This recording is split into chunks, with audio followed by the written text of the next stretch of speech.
so for the next card, I wanted to do something kind of holiday-y. So what I did for this one was I took, again, the mini sheet music paper, and I used my blending brush with the Faded Jeans Distress Oxide ink, and I brushed on just in the middle of the card. And then I took my Aqua Shimmer pen, which is a water brush that has shimmer in it, and I held it horizontally over my paper, and I tapped on the ink, and then it puts the shimmer splatter down on the page, which I thought looked a little bit like snowfall, which I thought was perfect for this card. Okay, so then I had also done this die cut here, and this die cut I cut out. Sorry, it's probably hard for you guys to see what this looks like. This is what the die cut looks like.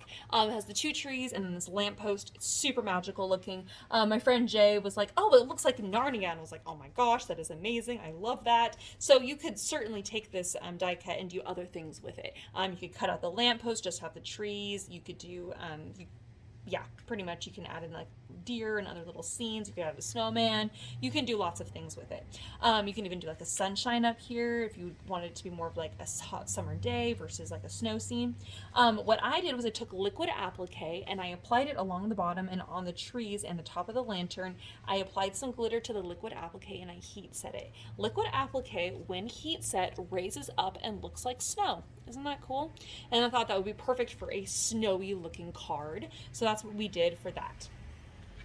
If you're in the class here and you're watching the video for putting the cards together, you'll see in your kit you also have this piece of handmade paper that has yellow right in the middle. So I colored this with the Squeeze Lemonade Oxide ink to get that yellow look to it. All right, so what we're going to do to put this card together, very first thing we're going to do is we're going to put glue just on the back side of the top of the lantern. And I'm just going to put it on the top and then right on the bottom side, but just the lantern part, just that part right there. And then I'm going to stick this on so that the yellow is in the lantern, like it's the light shining. I'm just going to stick that down. And then I'm going to take my scissors and actually trim any excess off here. So this is the only part of this that's a little bit finicky.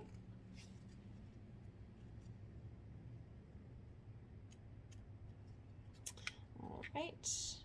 You don't need to cut out like the exact lantern shape. Mostly we just want to make sure that the part of the yellow part is the only part that's being seen, and it's just the part that's inside the lantern there.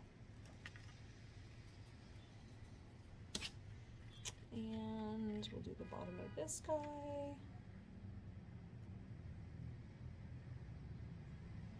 Glue just a little too much for me. All right, there we go. Okay, so now when you're looking at it, you get this kind of, it's, I know, kind of hard to see, but it looks like kind of a glow under behind the lamp, which I really like. And I like that that paper is also a little bit sheer, so it kind of has that almost like a foggy kind of look to it. Okay. All right, so now what we're gonna do is we're gonna go ahead and we're just gonna glue that right onto the front of the card. As you do so, that music note paper, the edges of it are going to be hidden. Okay, so I'm gonna put glue around this, or on the back side. I'm not gonna put it onto the lantern, and I'm gonna show you why in just a moment.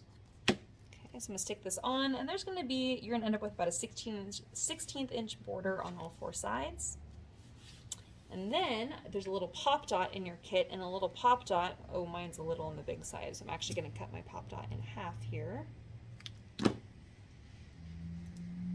I'm going to stick that just on the back side here of my lantern, so that way my lantern is a little bit more raised up, and so then it kind of gives that extra kind of dimension to the card.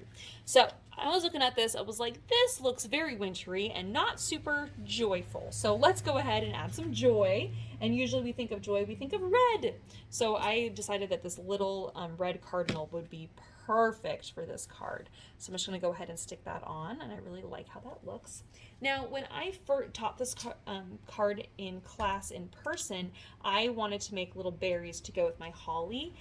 So I actually used hot glue, and then so I got really big, luscious berries, and then I colorized those with alcohol ink. However, for the at-home kits, I decided that that was going to be too complex to try and shape out berries and then somehow include them in the kit. So I'm going to show you what we're going to do here. So first thing we're going to do is put double-sided tape into the two corners, this bottom corner here, and I'm going to put two pieces, very small, and then up here in this top corner, again, two pieces, very small. Okay, so the double-sided tape is great for gluing down the holly because it just sticks right in place, just like I was telling you about before with adhering your ribbon. So we have two pieces of holly there, and two pieces of holly up here. Okay. All right, kind of frames that out a little bit, but I feel like we need a little bit more red. So in your kit, you're going to see some of these little red circles here. And these are my berries. Now you can glue them on just as is. My hole punch is not as crisp as I wanted it to be, so you might see that you have some fuzzy edges. You can trim those down. But what I found is that these work great for if you're wanting to mail your card you want to mail the card in an envelope versus just giving it to someone in person, because sometimes when you're mailing a card, you need it to be more flat versus having dimension. So what we're going to do is just glue your little berries in place just down here in the corner. I'm going to do one on that corner there, and I'm going to do two in this corner up here. Okay. If you happen to have like any red stickles or any like clear crystal drops, or if you happen to have any let's see, like crystal lacquer, you can add some shininess onto those berries if you want them to look a little bit more shiny or more berry-esque. So, but I thought that this card looked beautiful just as is with our little paper, little berries, the little hole punches, and again, it makes it so that the card is a little bit more flat. But I love that the red, it all kind of ties in, and so your focal point becomes this scene right here, which I thought was really beautiful. All right, then for the inside of the card, you should have one more piece of this kind of stardust looking paper, and that is so that you can write with a normal pen on the inside of the card. I'm just going to place that inside. And some of you may have a second bird. I don't know that all of you have it, but if you don't, you can stop by the shop and I'll give you an extra one. But if you have a second bird, you are welcome to, you could put it like on the inside, or you could make another card with it. But I thought that would be kind of cute to add as like a little extra little embellishment, but of course it's not required. Okay, so there's the second card.